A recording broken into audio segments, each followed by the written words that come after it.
study retinoblastoma. And joining me today is Ivana Ristevski. She's a parent in research and project coordinator here at Sick Kids and co-lead of the Canadian Retinoblastoma Research Advisory Board. Thank you all for being here today.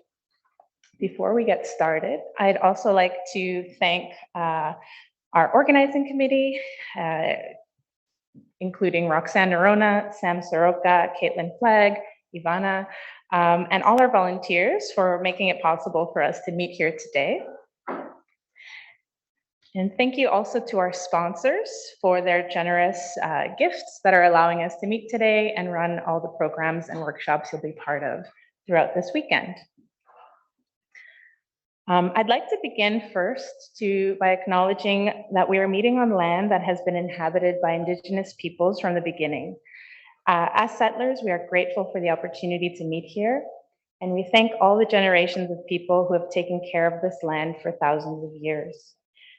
Long before today, before we gathered here, there have been Indigenous peoples who have been the stewards of this place. And in particular, we wish to acknowledge that the land on which Sick Kids operates has been the traditional land of the Huron-Wendat and Petun First Nations, the Seneca, and most recently, the Mississaugas of the Credit River. Toronto is home to peoples across Turtle Island, and Sick Kids is committed to working towards new relationships that include First Nations, Inuit, and Métis people, and is grateful for the opportunity to share this land in caring for children and their families. We'd also like to recognize that some of you are joining us from many places, near and far, and we acknowledge the traditional owners and caretakers of those lands. And we also recognize the contributions of Indigenous peoples, which they've made both in shaping and strengthening our country as a whole. And as settlers, the recognition of the contributions and historic importance of Indigenous peoples must be clearly and overtly connected to our collective commitment to make the promise and the challenge of the truth and reconciliation real in our communities. So our work this weekend aims to strengthen retinoblastoma research collaboration between patients, researchers, and health professionals. However, we know that Indigenous peoples are underrepresented in patient-oriented research, and that includes our work in CRAB. It's a challenge that remains, and we hope that this weekend we can start to think about why that is and incorporate new ways to address this challenge. And so to inspire us in this direction, I'd like to leave you with the words of Dr. Niganwewidam James Sinclair. He's a professor of Native Studies at the University of Manitoba. And he reminds us that Indigenous peoples have been researchers for millennia, and that research is a gift of relationship. We can't have research without those strong relationships. And so let's keep that in mind this weekend as we build and strengthen our relationships with one another. Let's think of ways to apply those lessons and extend beyond ourselves to grow our community, because it's those strong bonds of friendship that will open us up to share ideas and knowledge from which we can then make a difference for all those affected by retinoblastoma. So thank you for being here today, and I hope we can work together. Also in that spirit, we'd just like to tell you guys that all forms of knowledge and expertise are welcome. That's lived experience, that's professional experience, and so we will not use titles at this meeting. There's no doctor, Mr., Mrs., Emperor, King, Queen. Those are gone. We'll use our names. And hopefully that will break down some of the walls that might keep us from interacting, sometimes even subconsciously. And the last thing I'll leave you with before passing it on to Ivana, we use the term patient in this meeting. So what is a retinoblastoma patient? It's a term we use we know it's not perfect, but it's all encompassing. It includes anyone with personal experience of a health issue, in this case, retinoblastoma, and that includes informal caregivers, it includes family and friends. It's not just a person receiving treatment in the hospital in this context, it's anyone with lived experience. So we'll use that word, and we can think about new ways to describe that experience if this word doesn't serve us anymore. So I'll pass it on to Ivana. Thank you. Okay, hi everyone. I just wanted to check first with the online people. I know we have at least a couple. If somebody wouldn't mind at least writing in the chat that you guys are hearing everything and seeing everything okay, or a thumbs up. Okay, got a thumbs up, perfect. So for anybody joining us over Zoom, if you could please keep your microphones off at this time. If you wanted to ask a question at any time, you could use the raise hand function. You can also type your question in the chat. It will be read by our Zoom facilitator on your behalf. If you would like to submit an anonymous question, you could write to a note on chat to the Zoom coordinator, and they'll be able to voice that question out at the symposium for you. Additionally, maybe a better view, if you would like, you could change your Zoom video layout to speaker view. Closed captioning is available. If you would like to use it, there's a button at the bottom of on the Zoom bar that says closed captioning with a CC icon on it. And if you experience any technical difficulties, please type your concern in the chat to Zoom coordinator, or you can also email retinoblastoma.research@sigkids.ca. And then for our in-person housekeeping, so in the auditorium here, we have mics in front of everyone. So if you would like to ask a question, you press the button in front of you. If it's your turn, I believe the mic is just the solid red. And if you're in the queue, it'll be flashing red. So you just have to wait till it's your turn to speak. And when you're done, please turn it off, and then it will automatically transfer to the next person in line. We do have a lunch and break in the day, but please feel free to take a break whenever you need to at your discretion, and then come back and join us. Okay, for today, we are already here at the welcome and introductions. Following this, we will be our keynote speaker, and then we will have a child life activity for all participants, including the kids who will come here and interact with the online kids as well. After the child life activity, we will have lunch, and then we'll come back to the auditorium for multidisciplinary panels, which will cover a discussion around some of the top 10 retinoblastoma research priorities. We will have a break following the panels, and then we'll come back for the Canadian Retinoblastoma Research Advisory Board annual general meeting. And then we will have the Canadian Retinoblastoma Society Survivor panel. And alongside all these sessions, we have the children's program happening. So if you are taking a break, you could always pop in and see how fun that is. So I would like to welcome our day one keynote presentation. Towards the end of the presentation, there'll be a chance for a Q&A, so please save your questions to the end. I would like to introduce to you Terry Kelly, who, in addition to having lived experience of retinoblastoma, Terry's enthusiasm for life and sheer determination have gained him international recognition as an accomplished athlete, an award-winning singer, a songwriter, entertainer, a professional speaker, and a lover of life.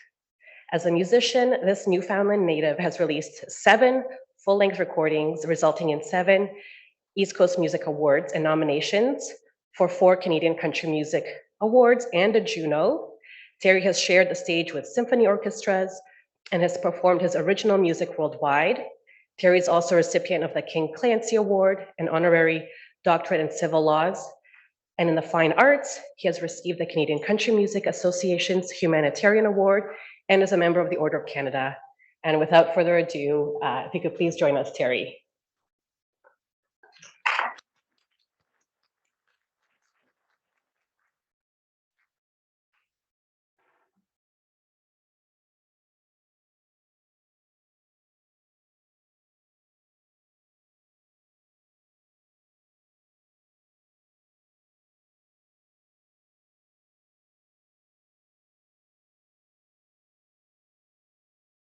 I'm just going to wire up here. Just give me a moment, please.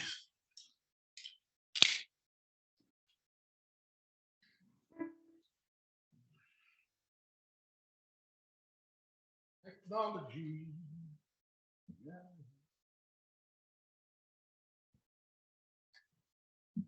So just while I'm wiring up here, thank you, Ivana. It's a delight to be here today.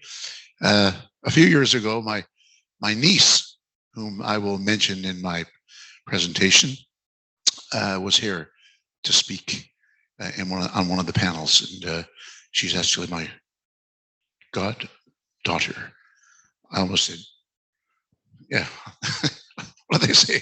Anyway, sometimes I miss up the D's and the G's. Anyway, got them. Before I get started, I was thinking, retinoblastoma is certainly it's a traumatic event in someone's life. It's tough. And I have had in my life some wonderful opportunities to learn to cope with it. And I think one of the biggest things, and I think this happens, it doesn't matter where a child is or where a parent is. It could be with retinoblastoma. It could be with just, should my little boy or girl cross the street, that if a parent or a family member or a teacher has a fear of the child being hurt, one of the most tragic things can be passed on to a child from an adult is the fear that's perceived by the adult. So, just in the introduction, Ivana was mentioning that, it's not just the person who has the retinoblastoma in their body that is considered a patient, but families are, everyone involved, because everyone has to learn. And this whole symposium is all about coming together with parents, teachers, medical professionals, and so all are patients on a certain level. So it's a beautiful thing, really. It's wonderful that everyone is included there, because sometimes it just ends up being in the hands of the professionals. And what a great pathway to have taken, and what a great initiative. It's a big one. So I thought, you know what? I've been fortunate. I might share a few little things where, how should I say this? Retinoblastoma ain't so bad. And it has a few advantages. Let me give you a couple of examples here. So my sister, well, first of all, I'll tell you, I have a sister, two brothers, and a son who lost one eye to retinoblastoma. So I remember my sister telling me that she was out with some friends, and what happens with young people when they're out, you get up and go to the washroom, you're drinking a milkshake or a pop or another libation if you're a little older, you go to the washroom and someone will take your drink. When you get back, it might be half gone or all gone. So this happened a few times with my sister. So she solved that problem. She popped out one of her eyes, dropped it in the bottom of her glass, and no one seemed to want her drink. Right? So that's a strategy. So for those of you who don't have a prosthesis, too bad. So I remember one Christmas, my two brothers and I were talking about, I said, so, you get having a chat and you're kind of competing against one another. I said, hey, so, and every now and again, of course, we have to go to the ocularist and have new eyes made. So I said, hey, you guys, I'm the luckier than you guys, because this year I'm getting 2 brand new eyes. And you guys are only getting 1. Ha ha. Right? So my brother Chris was pretty quick off the cuff. He said, yeah, but we have one that works and you don't. So he kind of won that one, And here's the question I love. So I present in a lot of schools, and everything from elementary to junior high up to the high schools and so on. And we usually have a Q&A session. And one of the things my wife Ann was working with me one day at an elementary school, and I remember she was passing on the microphone for questions, and probably a little grade 6 boy said, "When you got your eyes taken out, did it hurt?" I said, well, I was pretty young then, and I think the doctors probably made it so it didn't hurt me at all. So someone said, so I said, when I usually talk about having to have my eyes removed so the cancer wouldn't spread in my brain. And I said, and so one of the kids said to me one time, he said, this is like junior high.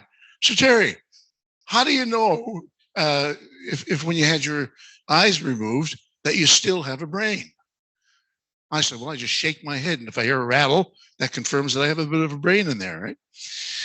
So you can, so humor is a big part of all of this. Once you get past the coping with it, learning about it, and when you embrace it as part of your life, because if it's there, then it's good to have. Meaning in terms of having the humor. And Ivana and I have had a couple of conversations about survivors, and I've always wondered about that term. Is it a positive or a negative, or does it depend on the individual? Well, of course, it depends on the individual in the end.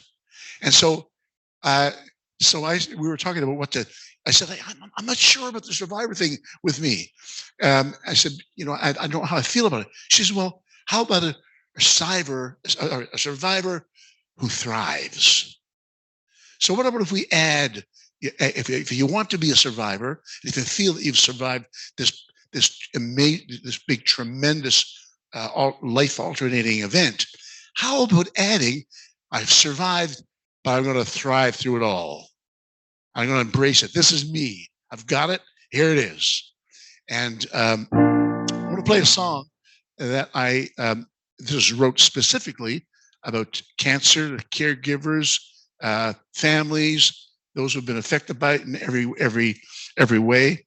And there's even a little dialogue if you listen to this of someone just finding out that they have had cancer or their child has been diagnosed with it, and some of the thoughts that I've had.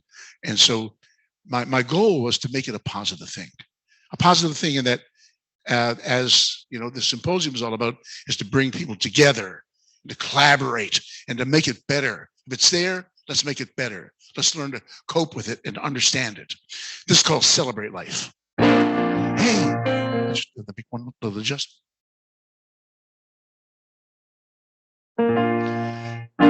Hey, celebrate life. Ooh, hey, celebrate life. Ooh, through the tears, she can hear many questions swirling around. Where to turn, so much to learn, endless confusion pouring down. She lets him scream and swear, and they kneel in prayer, and they make a vow, and that no matter how this plays out, rest assured, let there be no doubt, we will celebrate life, find the joy of the journey, and shine our light. Many hearts, many minds, grow hope and make us strong. Together we'll overcome. Celebrate life. Hey, celebrate life. Ooh, hey, celebrate life. Ooh, I'm amazed by the smile, the courage of a child, in awe of a woman's resolve to live strong. I'm inspired by the man who embraces a plan. Come what may, they will live on. If you don't know what to say to someone, just be there. Love and laugh, take some walks through the ocean air. If we stand together, we will survive. We will bid this beast goodbye. And let us keep our dream alive. And we'll celebrate life, find the joy of the journey, and shine our light. Many hearts, many minds, grow hope and make us strong. Together we'll overcome and celebrate life. The only thing in life that never changes is there will always be change. May we all find comfort knowing change brings hope. Hope grows faith. Have faith, change will come. Yeah, celebrate life. Find the joy of the journey and shine our light. Many hearts, many minds, grow hope and make us strong. Together we'll overcome and celebrate. celebrate, shine your light. Yeah, yeah, celebrate, shine your light. I fill every moment with love. Shine your light, yeah, yeah, celebrate.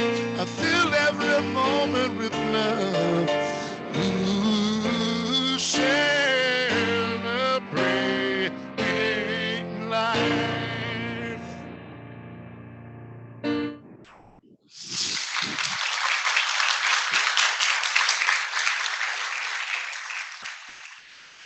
Thank you. And so that's why we are here this weekend, is to celebrate the lives of everyone involved.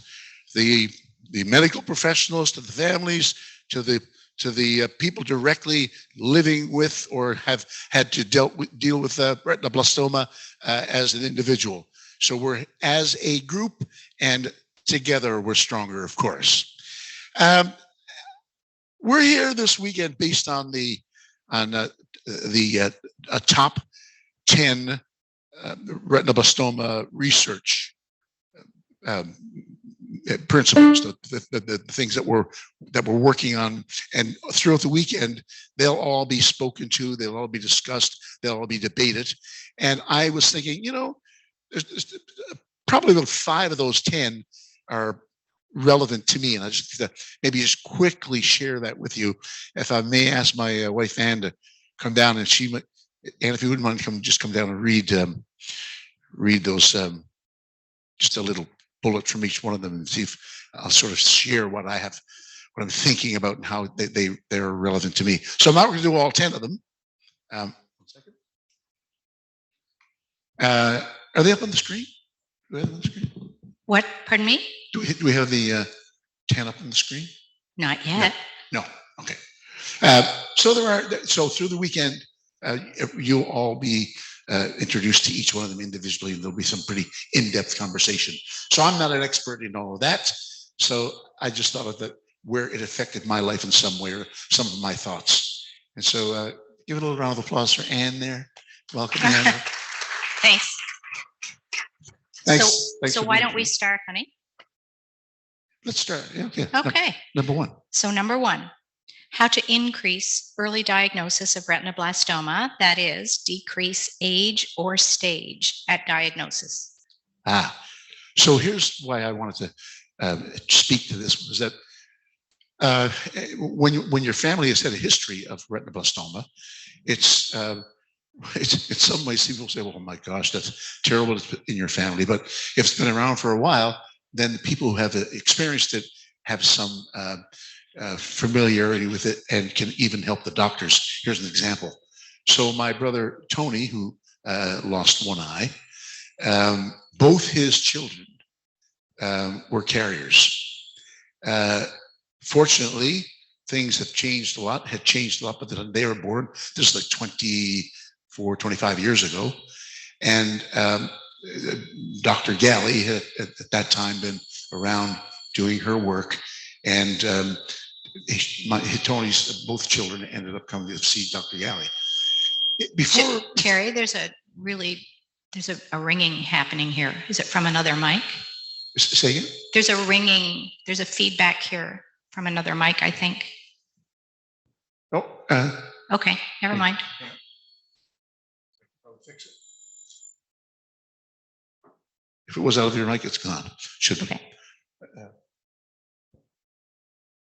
So anyway, make a long story short, Tony, my brother, wanted to have his children checked before Dr. Galley came into the picture, and the ocularist, the ophthalmologist in Halifax said, "Yeah, probably come check every 6 weeks." Tony said, "Well, no, we're going to do this every month." He said, "Well, that's not really necessary." He said, "Well, it is necessary, and would you consider just working with me and doing that?"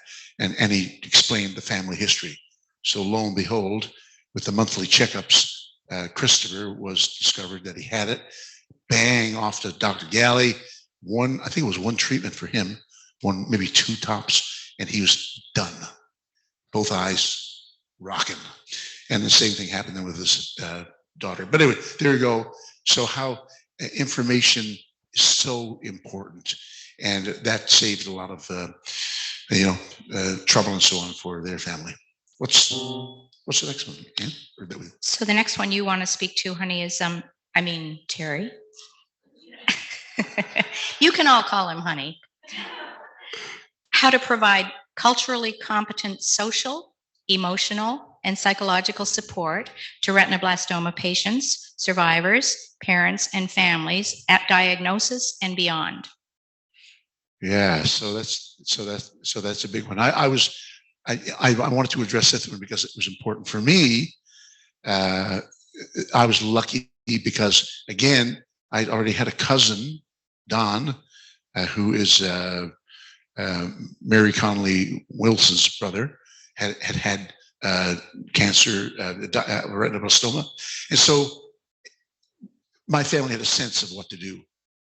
And I remember, I don't remember this, but I was told the story of when it was the diagnosis for me came along, and my mother's 22, 23 years old, and some of her older sister-in-laws came to talk to her, Mary's mother, and some people, and how she cried when she found out that I had retinoblastoma.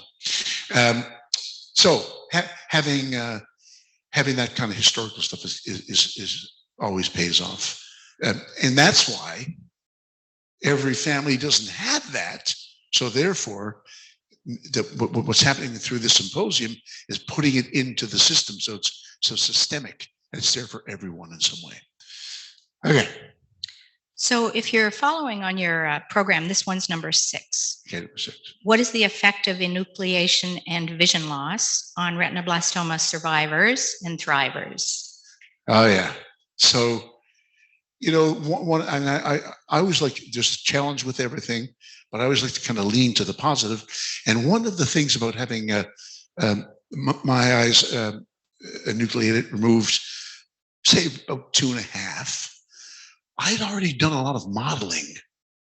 So I'd seen I was walking by then, I was doing a whole bunch of things. So I'd already developed some skills as a sighted person. So then being reminded by my parents, and especially when I went to the School for the Blind, which you'll hear about after, to simulate eye contact. But I didn't really realize until much later in life that missing the eye contact really posed a bunch of problems, because as you all know, eye contact is a real incredible communication piece in one's life. You be across the room and you can connect with someone, or there's so much can be done with eye contact. So that was one of the challenges, but having that in my life early, I had already developed a lot of skills. And so it was easier for me to continue on. Children who lose their sight at birth have a much, much more difficult time. Terry, you also talked about the value of your parents sending you to the School for the Blind, and about all the people you met who didn't see your blindness as the first issue, that living the rest of your life became the first issue. Right. Yeah. That's important as well. And do we have 2 more? You ready to roll? Sure. Number 7. What's that? Number 7. What are the risk factors for second cancers in heritable retinoblastoma survivors and thrivers? And in turn, what do heritable retinoblastoma survivors need to know about living well and minimizing risk of second cancers? Living well and minimizing risk. Yeah. So, I thought that, I've already mentioned how that has been so good for me, and creating an environment where you can learn to thrive, and where you can learn to cope, and where you can make light of it from time to time, to make it less a big thing. So, being blind is a fairly big thing, but it's not as big as sometimes it's made out to be. And do we have one more? Sure. So the last one is about collaboration. So how to improve collaboration across the different top centers caring for retinoblastoma. forming an international consortium, a unified registry, and combined trials instead of the current era of competition. I don't think you're talking about trials. I think you're talking about other kinds of collaboration, aren't you? Yeah, well, yeah. So that I just thought that was, that all these 10 top concerns will be spoken about. But I just thought that, we all know, and we can never repeat this too often, working together is the way things work the best. So thanks, Ed. Oh, you're welcome. So it all began when I was diagnosed with retinoblastoma. As I mentioned, my mother took it very well, the whole family, of course, were affected by it, and then I don't think they knew it was in the family, and I don't know if they knew the chances of how many kids you would have might be affected by it. In our family, it was 50-50. There's 8 kids, 4 of us ended up having the retinoblastoma. So that was a big one.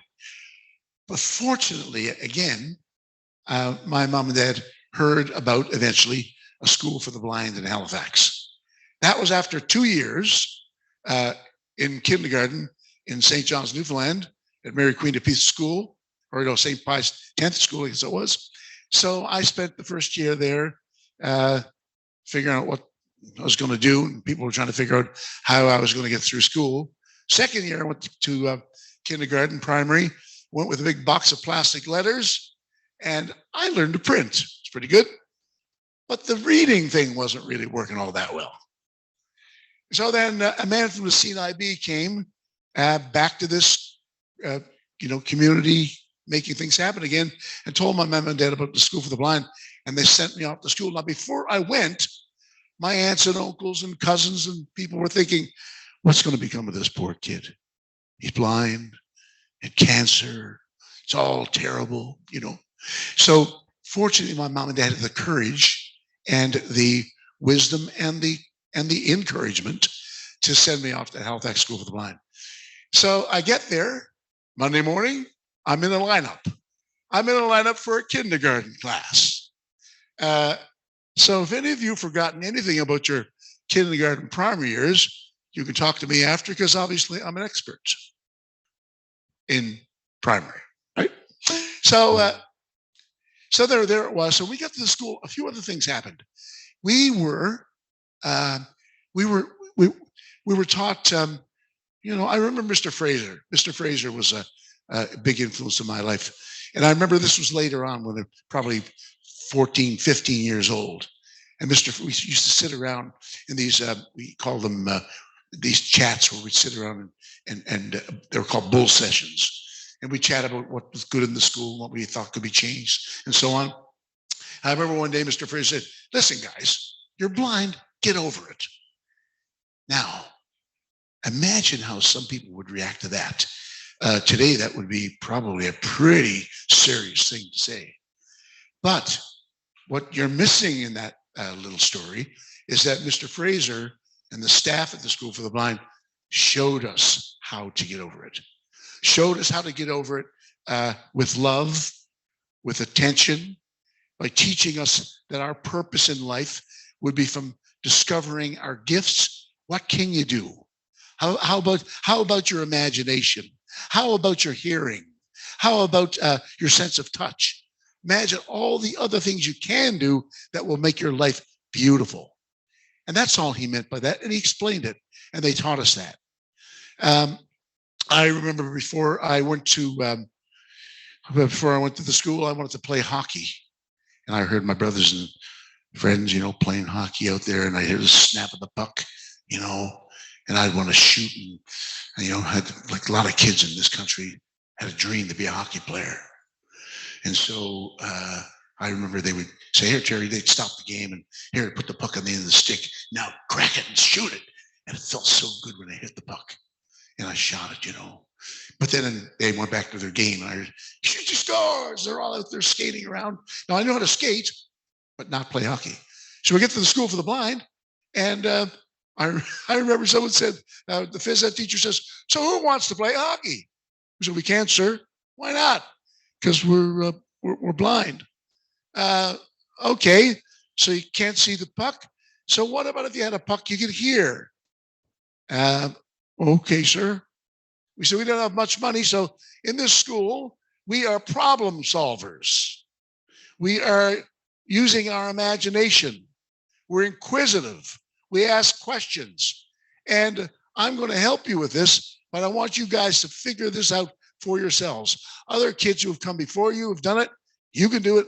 Let's get started. So we came, long story short, we came up with an idea, get a pop can or a juice can, put some marbles or pebbles in it, cover the hole, throw it on the ice, made a noise. Hit it with a stick, made a noise. Wow. Now listen to this. I refer to that as a dream adjustment. Imagine sitting home at 5, 6 years old before I went to the school, wishing I could be a hockey player, and boom, the dream comes true by throwing away that puck and taking an old tin can. The dream came true. I am now a hockey player, right? So what about the net? Where's the net? Where are the nets? We put a beeper on one net, buzzer on the other. I remember we started with 2 different transistor radios because we had the beeper and buzzer with 2 different stations. Sometimes we get confused and scoring ourselves, right? But my favorite team, Toronto Maple Leafs, used to do that, didn't they? They're getting better now, aren't they? Oh, yeah. Oh, yeah. It's going to happen. It's going to happen. So, I got to tell you this before I play the next tune. We love to invite kids in from other schools to come play hockey with us, right? And so we had a rink of our own. We had to flood our own rink where if we wanted to skate, we had to make our own rink, take care of it, plow it, everything. And it was just overseen by some of the house parents and so on. But it was our responsibility. So yeah, we'd invite kids in to play hockey with us. And when they came in, for some reason, we started scoring more goals on the kids who could see than we did when we played hockey amongst ourselves. Now, some of you are thinking, yeah, well, it makes sense, Jerry. You know, they were feeling sorry for you kids who were blind, so let's just score. Well, that's what we thought at the beginning. But eventually, we discovered the real truth. Do you want to know the real truth? Do you want to know the real truth? Yes. Oh, okay. So the truth is, just close your eyes for a second. Even if you're not a hockey enthusiast, close your eyes for a moment. Imagine you are a goaltender and you see 5 kids who are blind coming on the ice at you with hockey sticks. You get out of the way. So an empty net is a great strategy for scoring extra goals. The reason I want to share this with you is because despite the retinoblastoma that put me in the place where I was in an environment where if I hadn't gone to this school, maybe I wouldn't have learned to skate even, or to play hockey. And here's the big one. I made a dream come true with a dream adjustment. Get rid of the puck, get the tin can. And even beyond that, when my little boy was growing up, I played hockey with him like other dads did with their kids or moms, right? So it's important, and this is relative to the, to the 10 top research pieces that are going on this weekend. Just backing up, I want to play this song that I wrote for my parents. And have any of you guys ever been? Have you ever given your parents a hard time? Now, some of you are, what am I doing? Presuming you're putting your hands up, right? No good to me, darlings. So when I ask you a question, I want you to say, oh yeah, or clap your hands one time. Have any of you ever given your parents a tough time when you were growing up? Okay, right. Some people are telling little fibs there. Anyway, we've all done it in different times. So I decided I'd write my mom and dad a song, and keeping our parents in mind, or some person who is an influencer in your life, if you haven't had the opportunity or taken the opportunity to write them a letter of gratitude, to thank them, maybe you could do that sometime soon.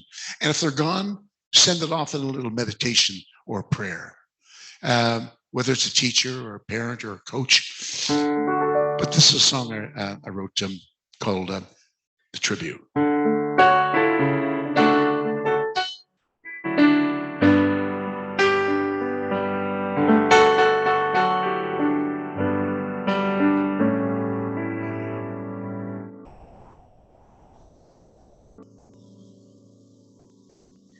The love I knew when I was young has helped me through all I have done.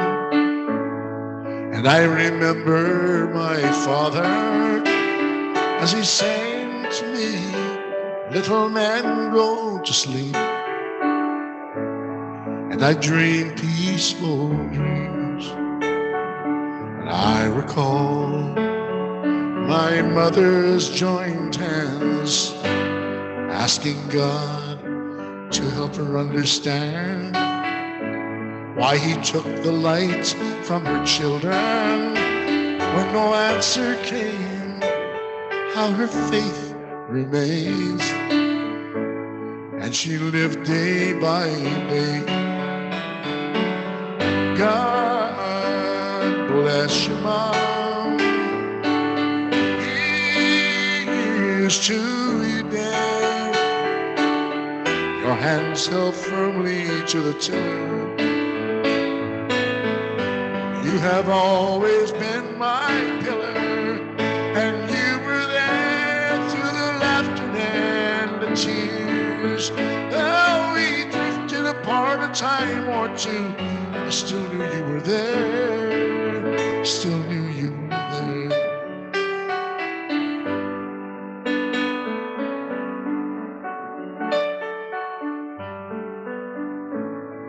Now the day goes by, you don't cross my mind. I realize I must take the time. I mustn't take you both for granted. And I promise to share more of your golden years. And we'll make up for lost time. God bless you, Mom. Here's to you, Dad. Your hands held firmly to the tiller. You have always been my pillar, and you were there through the laughter and the tears. Now we drifted apart a time or two, I still knew you were there. Yes, you were there through the laughter and the tears. Though we drifted apart a time or two, I still knew you were there. Still knew you were there.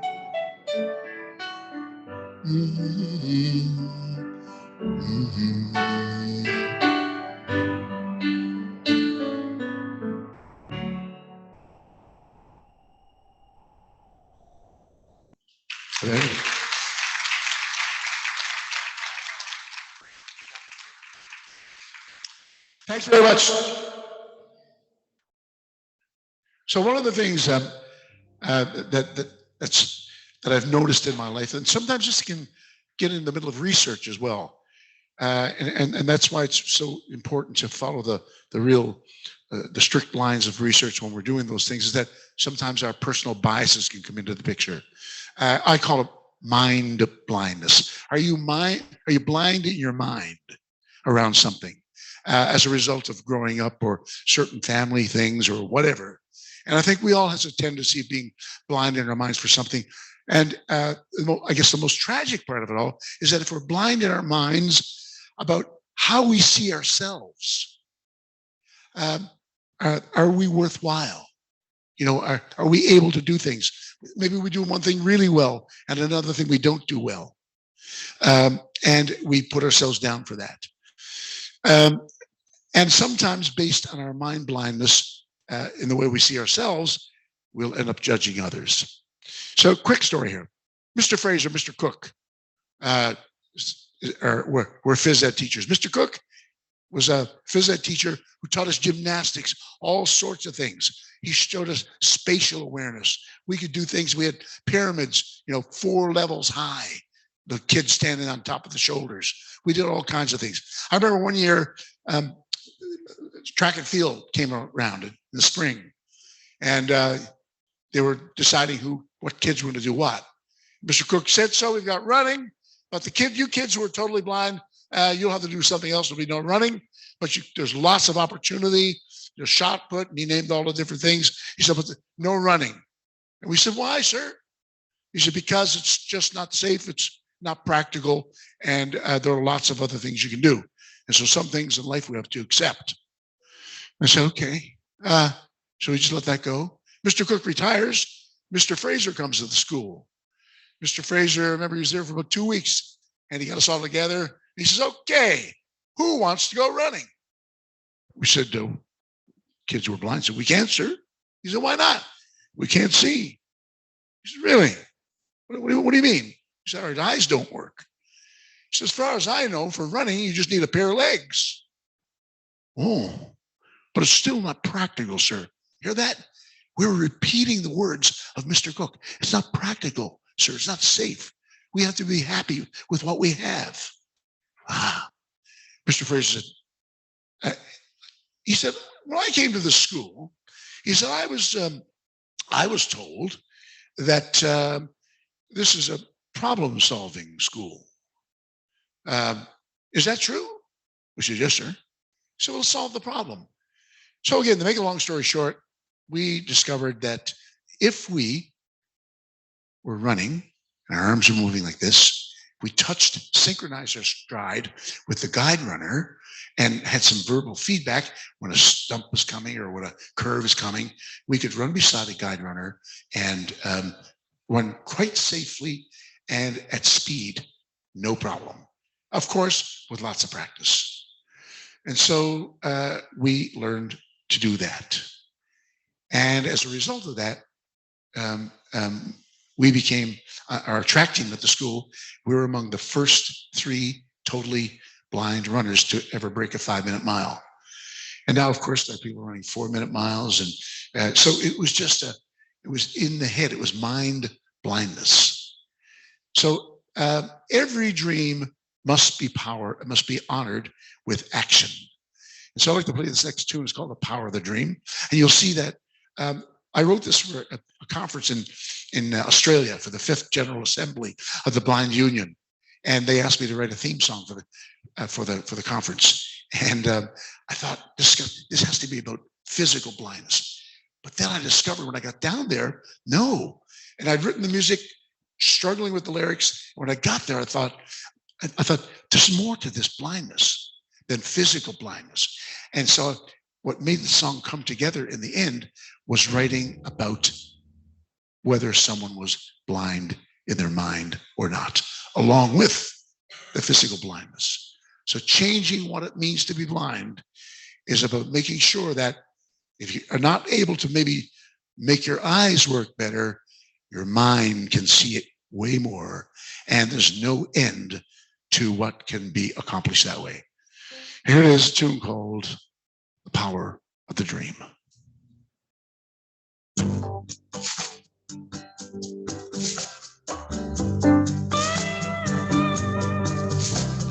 Look, see that movement everywhere, improvement, 150 million tongues, one clear voice from the land down under, a song, the sound of thunder, singing the dream to opening ears all over the world. There's a buzz in the air. The people from far and near have made a choice. The choice is clear. changing what it means to be blind. Step by step, one day at a time. Still much to do, but it shall be. The silent eyes of the world will be able to see. There will be changes. The power of the dream. Due diligence by you and me. Changing what it means to be blind. Women of every nation rising to the occasion to change humankind by movement and mind. We shall be as one. What of youth and the children? Empowerment is their freedom. And we must convey by example so they can say, no big deal, I'm blind. And the eyes of the earth will acknowledge the person first through our vision by knowing our worth, changing what it means to be blind. Step by step, one day at a time. Still much to do, but it shall be. Silent eyes of the world will be able to see. There will be changes. The power of the dream. Due diligence by you and me. Changing what it means to be blind. Many drops of rain grow forests and bring big mountains down. Hands across all borders, boundaries, and nations take walls down. Lift the veils, unfurl the sails, new journeys will abound. No one but ourselves can stop us now. Changing what it means to be blind. One day at a time. Still to do, but it shall be that the sighted eyes of the world will be able to see. There will be changes. The power of the dream. Due diligence by you and me. Changing what it means to be blind. Changing what it means to be blind. Look, see that movement.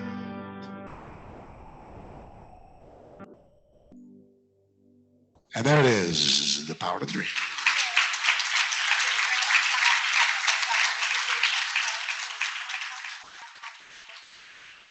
Oh, by the way, just realized that the video wasn't showing. The Gremlins stepped in. There's a whole music video of that, and it's on my YouTube channel. It's called The Power of the Dream, so you can check it out. And oh yeah, and I'll play it for you after. Yeah. Oh, it does work. Okay, so I want to show you a quick video clip. This one's going to work. We know it's going to work. Again, at the school and in my life with my parents and coaches who never, ever stopped me from trying new things. I've done pretty much everything I've ever wanted to do in my life. And it's because of the environment that I was in all the time. And so I learned to say, I can do anything I want to do. I mean, I didn't think there was anything I wasn't able to do. I've driven cars, Sea-Doos, golf carts, downhill ski, I've even flown an airplane. I won't get into that story because we don't have time. But I was out west, and someone set up a thing where I was going to take a flying lesson with this wonderful teacher. She was a flight instructor, and there was a lady from a magazine who wanted to get up and write an article, and she didn't realize that a Cessna didn't have a washroom on board. So when she realized that the flight instructor took her hands off and talked me through a landing and a takeoff, she was looking around. Was this reporter for a facility, as you can imagine. Anyway, I don't know if she ever had an accident or not.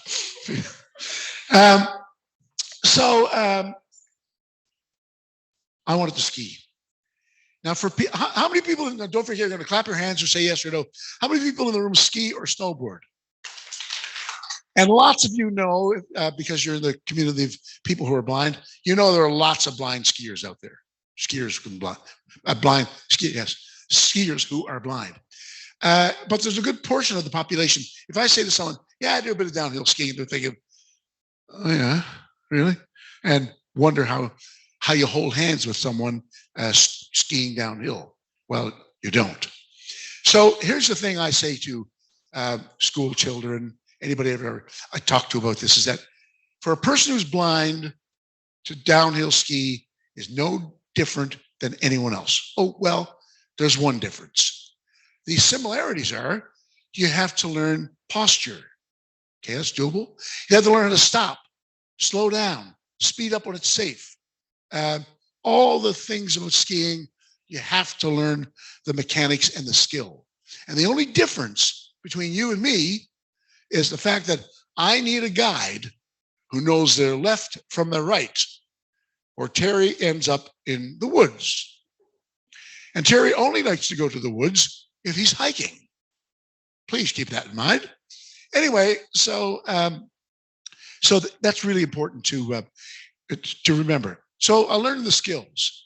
And now it's like, for those of you snowboard or ski, you know how it's like being a kid again. The kid comes out, it's beautiful on a nice winter day when you're flying down the hill and you have control. And so I'm going to show you this quick video clip here of Anne, my wife, Anne and me were skiing. And you won't hear her doing this because it's where the microphone is. But my friend is doing some commentary. So Anne and I get to the top of the hill. You'll hear her say, okay, let's go now. And she'll tell me that we're going to go left to start off left. So I'll ski left. And then when she says to me, rhythm, then I can start traversing, doing little turns and so on. And every 3 seconds, as long as I can keep doing the rhythm thing, she'll say, rhythm, rhythm. And I'm always in contact with an audio perspective. And if I need to stop, she'll say, stop, or come left, left, left, left, left, rhythm. So we'll do all that kind of thing. And so we have the skills down, and we have to pick phrases that are quick and then go over the noise of the ski and the wind and so on. So you don't want a big, long, maybe you should slow down now. Well, by that time you're in the woods, right? So, so you'll see this happening. And I'm not showing you this video to impress you. I'm showing you this video to impress upon you that where are you blind in your mind regarding yourself? Have there been things that you said, I'm too old for this now? Something you wanted to do when you were younger? Or someday I want to do this. And you put it off because of fear, because of many different reasons. I call it excuse-itis. If there's a disease going on or there's excuse-itis. So ask yourself, is there something that I'm missing from my life that I could do, where I could just step out of the comfort zone? And remember this, everyone's mountain is different. Just because Terry Kelly is a blind person who's blind who wants a downhill ski, it doesn't mean every other person who's blind wants to do it. But everyone has a mountain that they have to respect and climb that mountain, step out of that comfort zone. There's a friend of mine in the U.S. who climbed Mount Everest. I have no interest in that, So everyone's mountain is different, but it's important that the fear of the parent, the fear of the coach, the belief of the coach, like Mr. Cook didn't think we could run, and then we became, in the world, the first people to ever do that kind of thing. So don't allow that to happen to yourself. Don't allow it to happen to your children, whether they can see or whether they can't. And when it comes to a research thing, make sure those little biases don't slip in and sneak in and stop things from maybe unfolding as they could or should. So check this out. Here it is. Terry, I also wanted to let you know we have about 10 minutes left.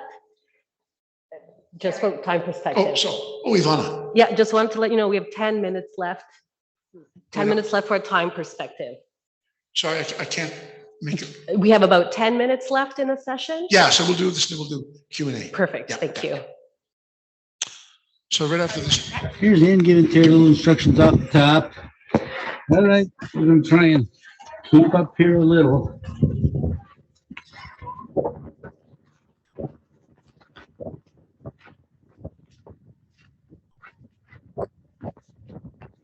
Left and right side.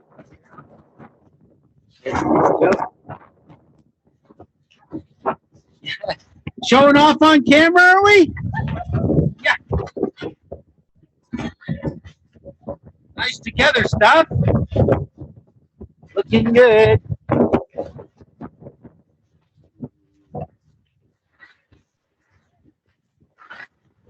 Yeah, nice. Stay here. Very cutting the turns is what we call rhythm. A little steeper here. Baby. Move up behind them.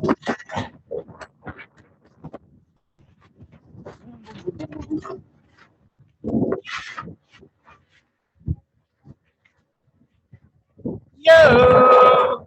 Nice job, guys!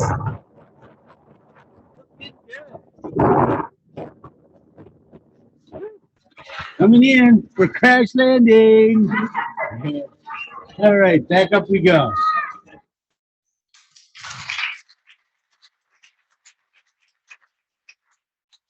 So did retinoblastoma make my life bad? No.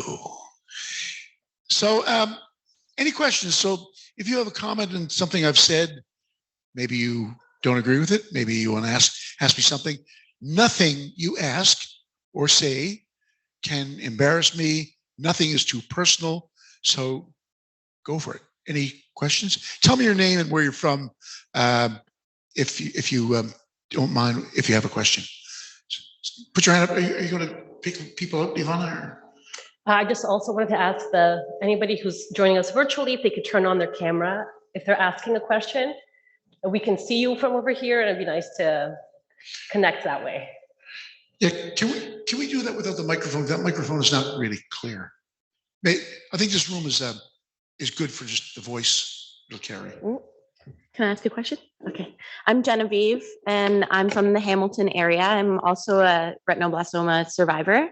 And I have a question about the people who are your supports or your guides. Would they need to be as skilled, or would they need to learn new things in order to support your endeavors? And because it looks like Anne is a pretty good skier, would you need someone to be as good or better than you, that most of the activities they want to support you with? You know what? I missed a whole bunch of that. Can you try that without the mic?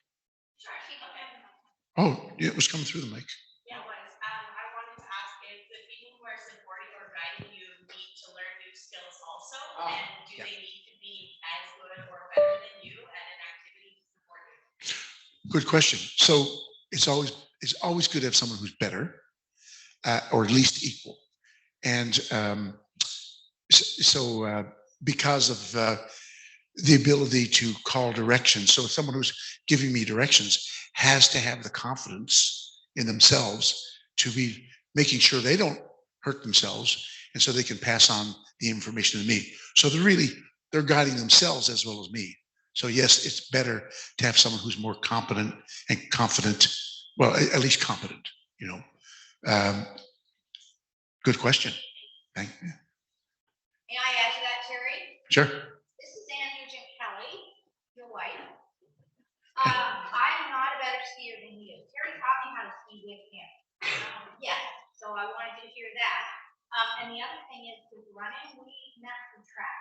He's a Olympian, and you do have to have someone who's as fast as you are, and if you want to go faster. So there's a point where it gets really difficult to find side runners who are willing first to do the work and secondly able to run that fast. So you sold yourself a little bit short. Oh, again, with the hunt. So Yeah, but yeah, and still the guide does have to be competent and confident. Or not able to foresee all the problems and Yeah. Thanks, Ann. Next question. It's not a question. I just wanted to make a comment on that. I'm involved with the Paralympics, and in Paralympics and para sports, the guides also get a medal. So that because they have to train as hard as the athlete. Yeah. I missed that. Sorry. For some reason. The- I'm behind the speaker. I guess the floor. I'm just going to repeat that just so our virtual folks here. The comment was, for Paralympians, the guides get the medals as well because they train just as hard. I didn't know that. Thanks for sharing. Another question? I love that you shared that video on skiing. My family loves to ski, and I just think that skiing and snowboarding is a great family sport that you can do whether you have sight or not. And I think that, I don't know, I just think that that's wonderful that you're able to do that. And so it gets my message to families that whether you kids that can see or not, that is one sport that you can continue to do all together. Lindsay, that's a fabulous point because ultimately it's important to make sure that we are able to get out and interact with with friends, with family, and without support around you, that stuff doesn't happen. You've got to have, a lot of my life for swimming, for diving, for all the things that I've learned, skiing, that came as a gift from volunteers, some teachers, coaches, but and I believe that I have a responsibility in my life to pass on the gifts that have been given to me in some way. But yeah, that's a good point. Doing things with family is just a beautiful thing. And that's playing hockey with my little boy and his friends when they were growing up was a brilliant thing. Any others? Oh, another comment. Yep, go ahead. Sorry, I'm just trying to think. I guess with the advent of the pandemic, I've been doing a lot of thinking about family experiences, and I'm assuming you were probably born somewhere in the 50s. Were your parents aware of the genetics? I mean, they had 8 children, of which 4 got RB. At that time, were they told that each child they were going to have would have a risk? Was there genetic counseling? Did that come into consideration at all on the size of the family they were going to have? I'm You just know gonna any? repeat for our virtual attendees so they could hear better also. Oh, The question was about Oh, actually- genetics. Yeah, I got that actually. Terry, she's repeating it for the Zoom people. Gotcha. Oh, sorry. No problem. I couldn't make it. Yeah. So the question was I couldn't make out about what you were saying, sorry. the question was about Terry's family's experience and how genetics may have played a role. Right. So, so make sure I have this right. So the question is, did we have any counseling back then? And did it play a role in their decision to have 8 children or not have 8 children? Oh yeah. So, and the question is, did it play a role in me having children or not? You know what? In your parents having more children, right? Okay, so back in the day, with the being Catholics, they were expected to have children, and right, and that's the long and short of it, really. And so, but we were fortunate, as I mentioned earlier, because so many people in our family had been affected by it. So we were in the midst of it all, and as tragic as it was and traumatizing for my mother and dad and family, we did have lots of support and people who knew about it. And you just said something that makes me want to say this. When my son contracted it, I felt a little sad about it and maybe a little guilty, but it was short-lived because I knew what he could do if he had lost both eyes.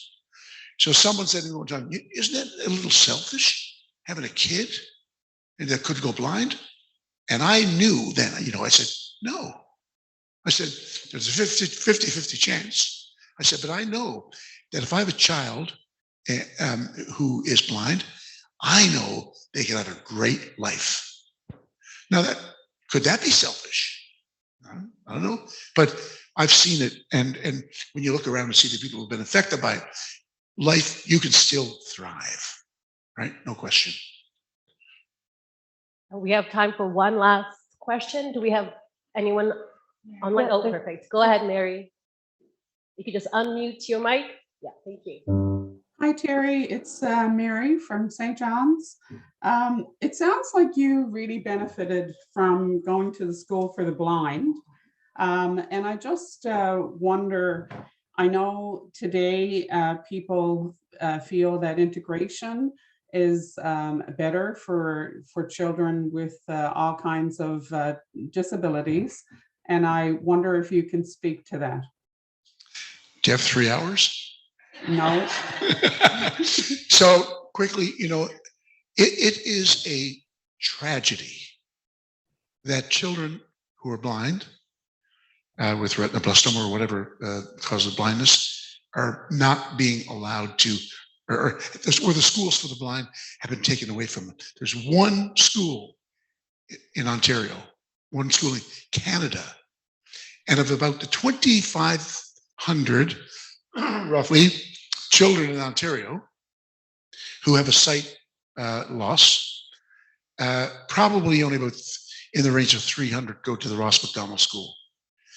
And if you were to go to that Ross McDonald School and ask the principal or any of the teachers, if you were to put these kids side by side with kids who are in the public school system, without, you know, there's some exceptions, of course, these kids are far more advantaged. Why? Because I would never have done the things I've done in my life. Or not only that, I would never have had the vision, the mind sight, to not just to think, can I do it? To know I can do it. There's no thinking here. There's no wondering. It's even beyond belief. It's knowing. And so, you know, there's a thing in Nova Scotia about to happen right now, but actually Atlantic provinces, where they're talking about teaching kids who are blind virtually. Think about that one. Hey, kid, you're going to jump off the diving board? Yeah. So there has, you know, and so the itinerant teachers that are out there, and I'll finish it here because this could be long.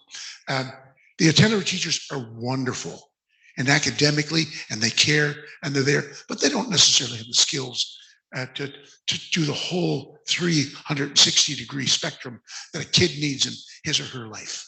That can only come from the environment. So there.